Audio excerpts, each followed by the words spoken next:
Hi, hey, congratulations on your new documentary. Any problem? No problem. Thank you so Thank you. much. Yeah, we're Appreciate it. excited to premiere it soon. You know what? More of a congratulations that it is being showcased at AmDocs Film Festival as the closing night. I mean, how do you both feel about that? Oh, we're really excited. We're honored to be selected to show it as the closing night film.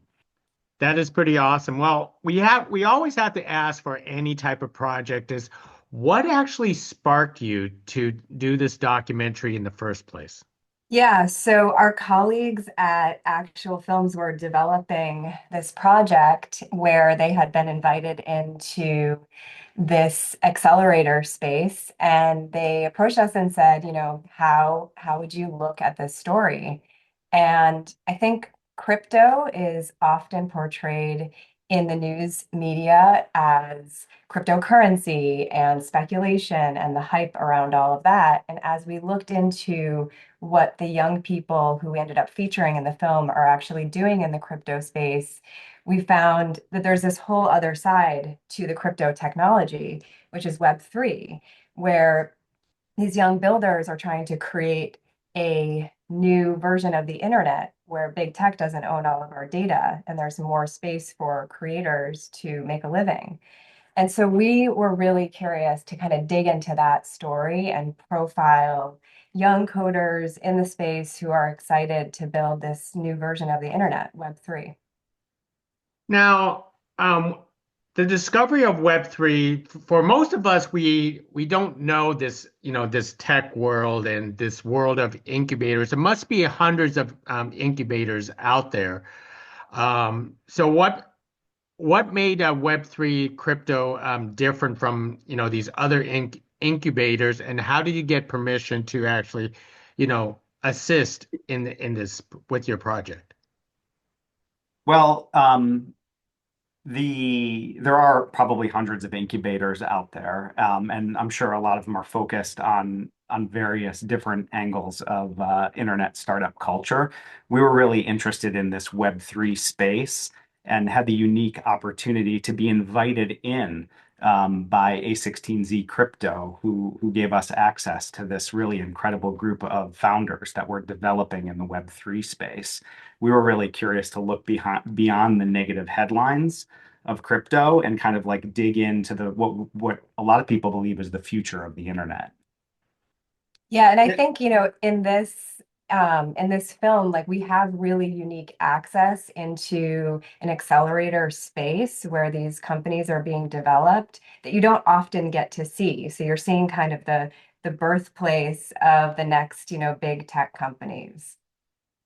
Now there are several participants in this Web3 that was actually showcased. Can you tell us how many people that you actually considered and how you actually narrowed it down to the five that you wanted to portray in your film? Yeah, so the accelerator actually got 8,000 applicants to this program, and they chose 26 teams. So there were about 50 individuals. Most teams were co-founders. And they shared those 26 teams with us. And so we read about them and then we scheduled Zoom meetings and we met a bunch of people. And, we were really, as documentary filmmakers, we're always looking for people who are going to be enthusiastic about being filmed and who have interesting stories. But then the other kind of side of it, because we're looking in this complicated tech space, we were really looking for people whose companies were solving a world problem that audiences could kind of wrap their head around the technology and what they were doing. So those were kind of like the two factors that we looked at when we were meeting people. And we ended up selecting and featuring three teams in the film. It's actually quite astonishing that you narrowed it down from 26 because not only that they had pressure from trying to gain financing with this incubator, it almost seems like you put additional pressure through the auditioning process just to select them for your film. Yeah, I mean, I think it's really interesting the way that Alyssa and I make films, we come from an like a cultural anthropology background. We have an ethnographic film approach to our filmmaking, where it's participant observation, and we're kind of like embedding ourselves in the lives of our protagonists. And so it was really important for us that the founders that we were going to work with would allow us not only to visit with them in the space of the incubator itself, but kind of like in their personal lives. And so that was a key consideration for us. So tell us about your production on how you wanted to follow them with their lives, because each of them are probably very, very different, and especially with the scheduling. How did you pull that off? Yeah, so the incubator spanned 3 months, and it took place in Santa Monica. And so we moved down there for 3 months, and every day that they were in class at the incubator, we were there. But then, they also shared their schedules with us, and we would look at all the meetings they were having, and talk with them about what meetings we could possibly film. And we were also looking, and talking with them about what was going on in their personal lives, because ultimately this film is about people, and it's about who they are and what's driving them in this space, not just from a business perspective, but what they want to do with their lives and where they're coming from. And so, we were very interested to be with them as they were developing their companies, but also, behind the scenes, as it were. So we essentially embedded, for 3 months and filmed with them as much as we could as they were preparing for the culmination of the accelerator, which was a demo day presentation where they would all be pitching their companies to a room full of investors for the opportunity of tens of millions of dollars of investment, which was quite a lot of pressure. And as you said, we kind of added to that. So, part of what we do is we try to hang out, we spend a lot of time, and we really get to know them so that everybody feels comfortable when we're around and when big, scary, or exciting stuff happens. One of the biggest things about watching a film like this is the tech jargons, and you have to define crypto and NFTs and everything. Tell us on how you wanted to basically ease the audience into this world. Yeah, well, I think it's really important to note that, as Alyssa said, this is a film about the people that are kind of like driving this forward momentum in Web3 development. It is not necessarily about the technology. It's important to have like a loose understanding of what Web3 is, what crypto is, what the blockchain is, but only very superficially. So this is a film that's for a wide audience, not a tech specific audience. And so we're also not builders in the crypto space. We are not co-founders. We're not, like super Web3 or crypto savvy.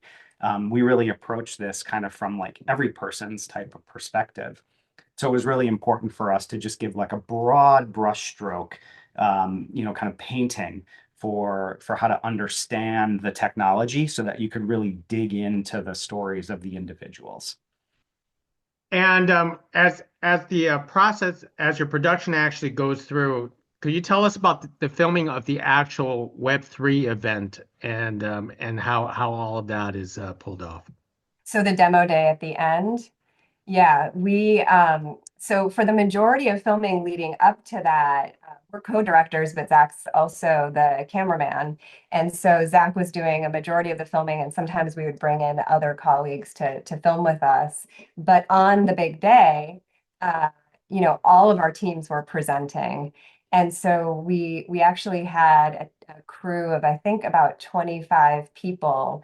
So each business team had their own dedicated crew, and then we had crew that was following the event itself as well. And we just kind of stuck with our team and really followed them through the day. It was a bit of a choreographed, maybe an unchoreographed dance actually, because we were, We each choreographed as much as we could, yeah, and then the rest you just let it happen. leave to chance. And then for the aftermath, after all you got your filming done, can you tell us about the editing process and the narratives that you want to control to put out there for this film? Yeah, so one of the things that was nice about this story is that the incubator took place in a 3-month period and it culminated at demo day. So we had a nice little arc as we approached the film that we knew we would follow. And then we also checked in with our founder team 6 months later to see where they were. So you'll see that in the film as well. But I think, as we were editing, what we were looking for were a couple things. What are each of our character arcs in terms of their hero's journey, and what are the kind of themes of discovery that they're going through. So we use that to kind of to guide us and to connect us from one story to the next while using the chronology of the incubator as major milestones. But then also, one of the things we're really looking for, as you asked about earlier, is at what point in the story do we need to explain the technology? Do we need to jump out of the box of the film and explain something bigger about the Web3 space or the tech? And we worked with our wonderful editor, Aaron Soffin, who brought in this, great kind of fast-paced, fun editing style using news archival to kind of jump into the broader world and say, okay, this is what you might think about crypto, but here's what it's actually doing in the context of the story. And that was really fun. We enjoyed, playing with the archival in a fun editing style to broaden the scope of the story. And I think one other element that was really important for us was being able to tell the story of where all of our co-founders were coming from on their personal journeys. And so we incorporated a strong archival element from their own personal lives as well that is woven throughout the story. So you understand what motivates and drives them. Well said. So what's up next with both of you after this documentary, Any Problem, No Problem? Well, we've got a couple projects that we're working on. One is a series about the inventors of AI, and the other one is a featured doc about a young cowboy who is attempting to go pro in the bull riding. So tech and rodeo. Yeah, just a little bit similar. Right. Well, for the both of you, I've taken enough time already, but I want to leave with one last thought as audiences everywhere will have a chance to watch Any Problem, No Problem. And hopefully it's, featured at more film festivals and other avenues down the road. But as audiences have a chance to watch your documentary, what is the one most important take you hope they walk away with?